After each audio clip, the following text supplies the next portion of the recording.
क्या फकर जमात है not out? Umpire से हो गई बिग मिस्टेक। नई वीडियो से सामने आई पूरी सच्चाई।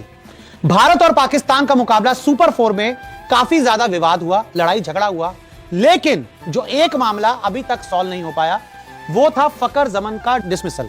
फकर जमान को जो आउट दिया गया उसको लेकर जो विवाद है वो अभी तक नहीं थम रहा है और अब एक नई वीडियो आई है जिसमें खुल गई है पूरी तरह से सच्चाई।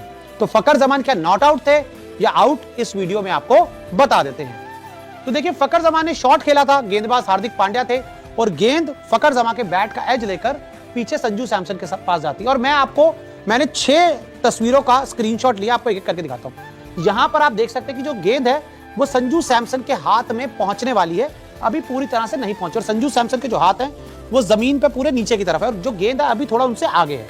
ये पहली तस्वीर। अब आप इस दूसरी तस्वीर को देखोगे तो इसमें भी गेंद अभी संजू सैमसन तक नहीं पहुंची, ना ग्राउंड तक टच हुई है, ना दस्तानों में टच हुई है, अभी भी जो गेंद है वो हवा में है, यहां पर आप देख सकते हैं। लेकिन संजू सैमसन के जो हाथ हैं वो इस तरह से नीचे हैं, इस तरह से, ऐसे नहीं है संजू सैमसन के हाथ ऐसे हमें नजर आ रहे हैं। अब आगे देखिए, अब आप इस तीसरी तस्वीर को देखेंगे ना तो जो पूरा विवाद है इस तीसरी तस्वीर को लेकर हो रहा है और इस तीसरी तस्वीर में एक बार देखने में जरूर लग रहा है कि गेंद जो है वो शायद आगे पहले टप्पा खा रही है। एक बार देखने में ये लग रहा है, लेकिन गेंद ग्राउंड पर टच हुई या सीधे संजू सैमसन के हाथ में गई, इन दोनों ही चीजों का कोई सबूत नहीं है। कि गेंद ने नीचे जमीन को छुआ उसका सबूत नहीं है, गेंद सीधा संजू सैमसन के हाथ में गई उसका भी कोई सबूत नहीं है। अगली तस्वीर देखिए, अगली तस्वीर आपको जो नजर आ रही है उसमें आपको गेंद पूरी तरह से संजू सैमसन के हाथ में जाती हुई नजर आ रही है। यहां पर क्लियर है, यहां पर संजू सैमसन के हाथ में गेंद चली गई है और आप देख सकते हैं कि यहां पर भी संजू सैमसन के हाथों के अंदर, दस्तानों के अंदर वो गेंद नजर आ रही है। लेकिन इस तस्वीर को, अब अगली तस्वीर आप दोबारा देखें, मेन ये तस्वीर है जहां पर जो गेंद का टप्पा खाना या संजू सैमसन के हाथों में डायरेक्ट जाना ये क्लियर नहीं हो पा रहा। और एक बार आप एकदम डायरेक्ट निगाह से देखेंगे तो आपको यही लगेगा एक बार देखने में कि गेंद टप्पा खाकर संजू सैमसन के दस्तानों में गई है। अब मैं आपको बताता हूं, मैं कमेंट्री में रवि शास्त्री को सुन रहा था, मैं वकार यूनिस को सुन रहा था और मैंने आकाश चोपड़ा के भी पॉइंट्स को सुना और सबका ये कहना है कि जब तक आपके पास क्लियर एविडेंट ना हो तो आपको बेनिफिट ऑफ डाउट बैट्समैन को देना होता है।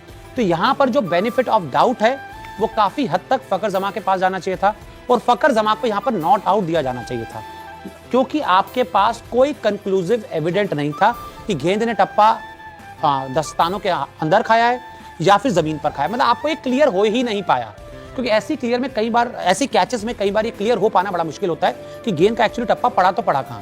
तो ऐसे में यहां पर आप देख सकते हैं, मैं फिर वही बोलूंगा, पहली बार देखने में, और जो बहुत सारे कमेंट्स आ रहे हैं सोशल मीडिया पर वो यही कह रहे हैं कि जो गेंद है वो टप्पा खाया गया पहले और उसके बाद संजू सैमसन के हाथों में गई। और मैंने कुछ वेबसाइट्स पर भी पढ़ा है, काफी अलग अलग अखबारों ने भी ये लिखा है कि संजू सैमसन के हाथों में जाने से पहले जो गेंद थी वो जमीन पर टप्पा खाई और जमीन पर टप्पा खाने के बाद गेंद गई संजू सैमसन के हाथ में। और मुद्दा वही आता है कि यहाँ पर कोई भी कंक्लूसिव एविडेंट नहीं मिल पाया और फकर जमान जब आउट होकर ड्रेसिंग रूम में गए तो काफी गुस्से में नजर आए, माइक हसन से बात करते नजर आए। और देखिए, मी बीइंग एन इंडियन, हम पाकिस्तानियों की तरह नहीं है, हम सच को सच बोलते हैं और जो दिखता है उसको बोलते हैं। दिख यही रहा है कि कोई आपके पास कंक्लूसिव एविडेंट नहीं है कि गेंद ने टप्पा जमीन पर खाया या दस्तानों में खाया। तो ऐसे में बेनिफिट ऑफ डाउट फकर जमान को मिल सकता था, लेकिन अंपायर ने फैसला फकर जमान के अगेंस्ट में दिया। इसमें हम कुछ नहीं कर सकते, हम यही कह सकते कि शायद अंपायर से मिस्टेक हो गया होगा, उन्होंने गलती की होगी। लेकिन हाँ, अगर फकर जमान थोड़ी देर और टिक भी जाते तो कोई बहुत ज्यादा कोई बड़ा धमाका नहीं कर पाते। बाकी हमने पूरी पाकिस्तान टीम को देख लिया कि उन्होंने कितना बड़ा धमाका किया। तो देखिए, एक बार कंक्लूसिव एविडेंट ना होने की वजह से और एक बार देखने से लग रहा है कि गेंद ने टप्पा पहले खाया, ये मुझे लग रहा है। आपका क्या मानना है हमें कमेंट करके जरूर वीडियो देखने के लिए धन्यवाद। अगर आपको ये वीडियो अच्छा लगा तो इसे लाइक करें और ऐसे ही और वीडियो देखने के लिए सब्सक्राइब करें।